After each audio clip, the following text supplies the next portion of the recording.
नमस्कार. एक फॉर्म सध्या WhatsAppवर व्हायरल होत आहे जनगणनेच्या अनुषंगाने, ज्यामध्ये असं नमूद केलं आहे, की आपल्या घरी प्रगणक येतील आणि ते आपल्या घरातील सदस्यांची नावे, त्यांचे बँक अकाउंट डिटेल्स, त्यांच्याकडे प्रॉपर्टीचे डिटेल्स किंवा त्यांचे शिक्षण इत्यादी माहिती विचारतील.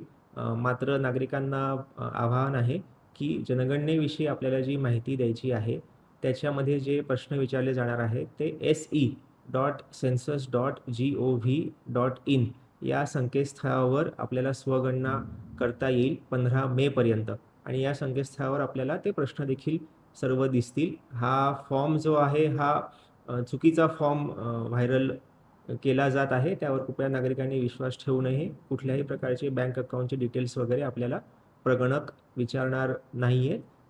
फक्त स्वगणना आपण 15 मेपर्यंत जर केली, तर ती se.census.gov.in या संकेतस्थळावर करावी आणि 16 मे नंतर आपल्या घरी जे प्रगणक येतील, त्यांच्याकडे आय कार्ड असेल, त्या आय कार्डवर देखील QR कोड असेल, जो स्कॅन करून आपण व्हेरिफाय करू शकता, की हे प्रगणक तेच आहेत ना आणि त्यांना आपण सर्वांनी सहकार्य करावं, हेच आवाहन आहे.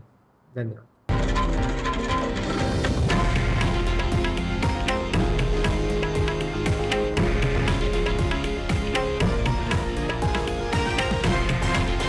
हे आहे देशातील नंबर 1 न्यूज नेटवर्क आणि आपण पाहत आहात TV9 मराठी, एकमेव.